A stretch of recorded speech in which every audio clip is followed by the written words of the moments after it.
Once again, your book is split into three different types of sections: your opening and end credits, your section breaks, and then everything else. This video is about how to record everything else: your dedication, your foreword, your acknowledgments, your epilogue, and of course, what is going to be the bulk of your book, your chapters themselves.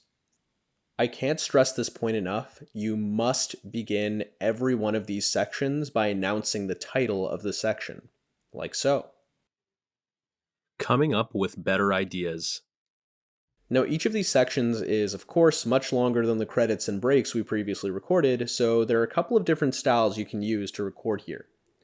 You could record in short bursts, a passage at a time, like so. I remember the first business idea I ever came up with. I was on my way to a friend's place to watch the Raptors game, conveniently passing by Invest Ottawa, my local government-funded accelerator, when I saw a cyclist at the intersection raise her left hand above her head to indicate a right turn. That's when it hit me. Turn signals for bikes.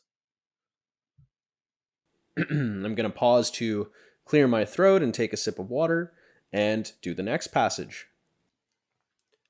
Biking with one hand in the air can't be safe, and surely some drivers are unfamiliar with hand signals. That could be dangerous too.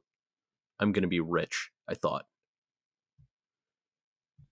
Alternatively, what you could do is just keep your mic running and record for minutes on end with all the errors included: your coughs, your sips of water, your weird throat noises, all of it, and then just edit those bad parts out after, keeping what you like.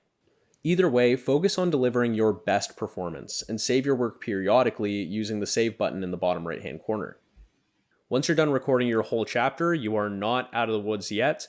The next thing you have to do, the final thing you have to do for each section, is actually review it and edit it, which, in my opinion, is the most important part of the process.